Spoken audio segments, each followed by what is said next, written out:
All right, guys, so today we're going to start out by reading chapter 10 in Mockingbird, and chapter 10 is called Michael and Manners. It's loud at little kid recess too, but I like these kids much better. They don't hurt as much when they run into you. They're my size or smaller, and I look around and smile.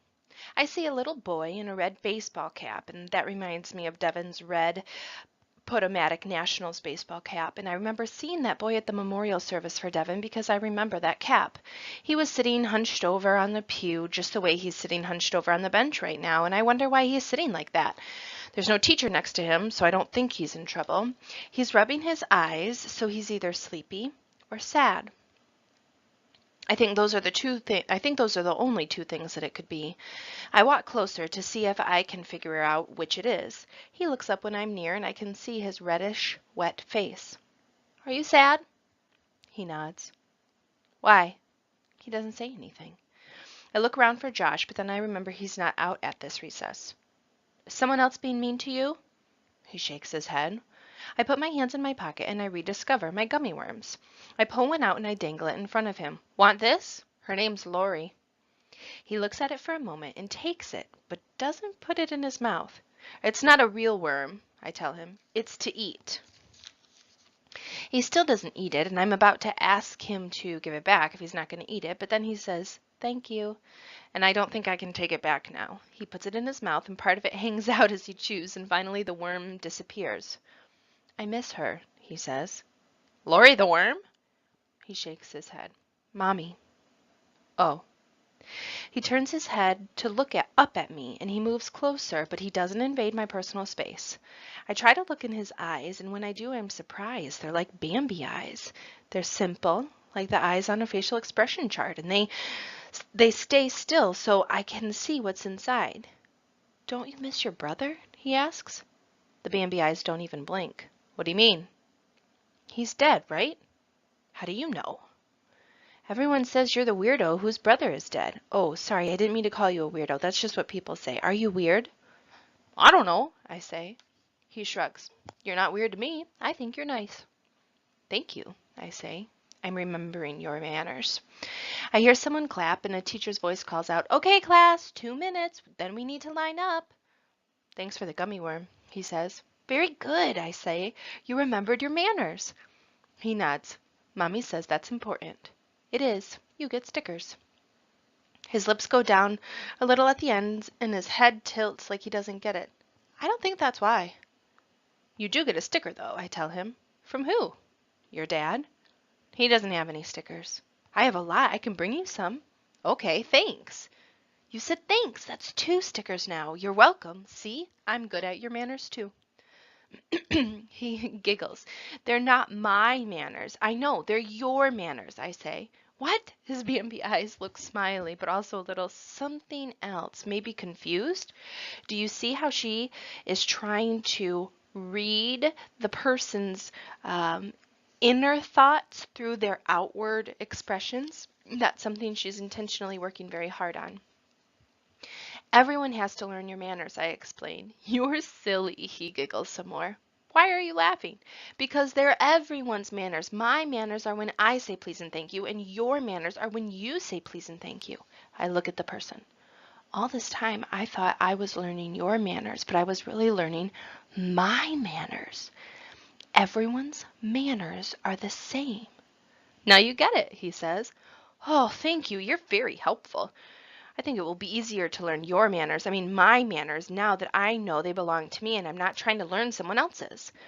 The bell rings and the boy stands up and looks at me with his Bambi eyes. A teacher voice calls out and then he turns and starts walking towards it. Then he turns around again. What's your name? Caitlin Ann Smith, I say. Oh, can I just call you Caitlin? Only if you don't shout it. I hate when people shout my name. Okay, my name's Michael, he nods. I hold my right hand up and I close it and open it 3 times.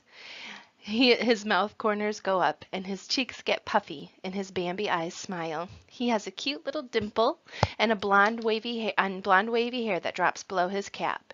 He holds his left hand up and he opens it and closes it several times back to me. I wonder if this means I have a friend. Chapter 11 is called The Day Our Life Fell Apart.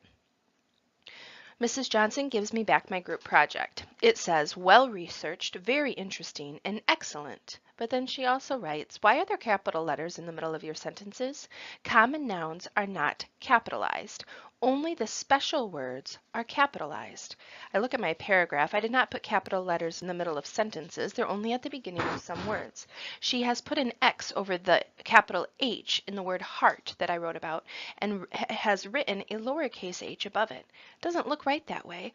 I'm sure she's wrong about the special words in capital letters even though she's a teacher. How can any word be more special than heart? At home, I think about Devin's heart, and I sit on the sofa and I look at his chest that he was building.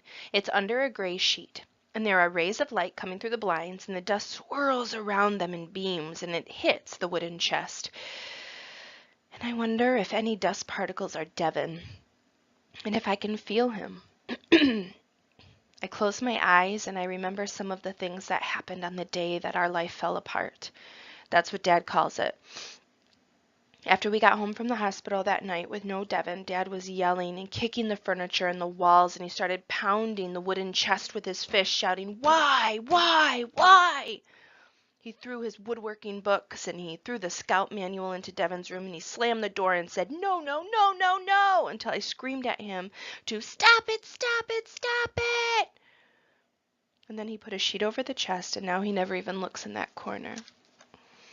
I press myself against the sofa and I squish my eyes tight, even though I try not to remember being at the hospital and how sharp the lights were and the siren noises and the loudspeaker noises and the beeping noises and the medicine smells. And finally people dressed in green pajamas and paper slippers said to Dad, we tried, but we couldn't close your son's chest. His heart. There was nothing left. There was nothing we could do. Nothing we could do. So this is talking about the human chest, right? The physical chest, not the wooden chest that he was building. I'm shaking and I'm sucking on my sleeve, and I try to stop thinking about the day our life fell apart, but when I open my eyes, Devin's chest is staring at me. So I slide off the sofa and I crawl over to it and I pull the sheet up from the bottom and I push underneath it and I get inside the empty, hollow chest, the wooden chest this time, that Devin was building. And I imagine myself as a heart, the heart, Devin's heart. So she's in the wooden chest, visualizing it's his body chest, and she is the heart of the body inside of the wooden chest, but she's envisioning she's inside of the human chest. My arms are atria and my legs are ventricles, and I pump the blood all around the right way because there has to be something I can do. First I pump the blood to the lungs and pick up the oxygen, and then to the left atrium and ventricle, then to the aorta to go all around his body like it should. All my valves are working, so the blood flow is right, and I can feel the beat, and I rock because the rocking makes me feel alive, and I want his chest to be alive, and I pump the blood around Devin's body. Devin, Devin, Devin. I say it louder and louder to make it true. My whole body is beating for his, louder and louder and wild, and my head is banging the sides of the chest, but I don't care. Devin, Devin, Devin. And I hear Dad's voice screaming like he was screaming at the hospital, and I don't want to hear it because I don't want to be any a part of the day that our life fell apart to happen again. So I focus and I become the heart, louder and louder and harder, but then I fall out of the chest because there's no way to close it, and I feel Dad grabbing me, but all I can do is scream the words from the Green Hospital people. I tried, but there was nothing I could do. Caitlin, Caitlin, I hear my dad yelling, and I can't stop crying. I feel him wrap me up in a blanket and put me back on the sofa, and I feel his arms around me as he sits next to me in the dark, and the ringing in my ears has finally stopped, but then the phone rings. I feel Dad get up. I watch him disappear into the kitchen, and he comes running back into the living room, and he turns on the TV, and he stands there looking at it, and he breathes heavily. The man on Fox 5 News has a microphone in his hand, and he's talking in front of a brick building, and I'm at the courthouse where the remaining killer from the Virginia Dare Middle School shooting has just had his preliminary hearing. The hearing found that there's enough evidence against him and he will be put on trial for the murders of teacher Roberta Schneider and young students Julianne Morris and Devin Smith. That horrific shooting was a devastating blow to this small community. Oh, there he is! The picture jumps around wildly until it's on a boy in an orange suit with police all around him. He doesn't look much older than Devin, and Mr. Fox 5 News shouts as he pushes the microphone past the crowd of people. Hey, hey, what do you have to say for yourself? The boy in the orange stares into the camera and grins a half smile.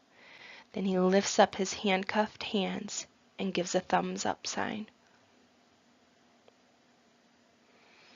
Dad goes into the bathroom and throws up.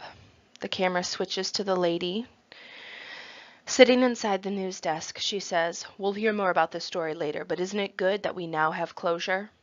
I suck my sleeve. I don't think there's anything good about this, and I wonder how closure can help and what it even is. When Dad comes back to the living room and turns off the TV, I ask him, "What is closure?" And he says he has to call a neighbor, but when Mrs. Robbins comes over, he forgets to ask her what closure means. He just says she's gonna take care of me because he has a headache and needs to take a shower. I wonder if it's one of his crying showers, and I close my eyes. I can see the light coming through my eyelids, and I hear a creaking sound, and then Mrs. Robbins' shaky voice says, "Caitlin, can I get you something? Hot chocolate, warm milk?" "My dictionary," I say. "Dictionary, honey?" "Yes." "Oh, but I was thinking of—" "Please." More creaking. "Okay, dear." I look up the word closure, and it says the state of experiencing an emotional conclusion to a difficult life event, such as the death of a loved one. I do not know how to get to a state of experiencing an emotional conclusion, so I ask Mrs. Robbins, "How do I get to the state of experiencing an emotional conclusion to a difficult life event?" Her mouth opens and closes 3 times and makes a squeaky noise. "Excuse me," she says, and she runs into the kitchen, but I can hear her blowing her nose, and now I can hear Dad crying in the shower, so I put my purple fleece up over my head, and I close my eyes, and I plug my ears with my elbows, and I squeeze my dictionary tight against my own chest. All right, guys, that was a powerful 2 chapters. I want you to just take a second in your journal to write down all of the feelings that you are having about these 2 chapters because they were emotional and difficult and whew. So go ahead and spend 5 minutes writing in your ELA notebooks, please, how you're feeling about these last 2 chapters we read.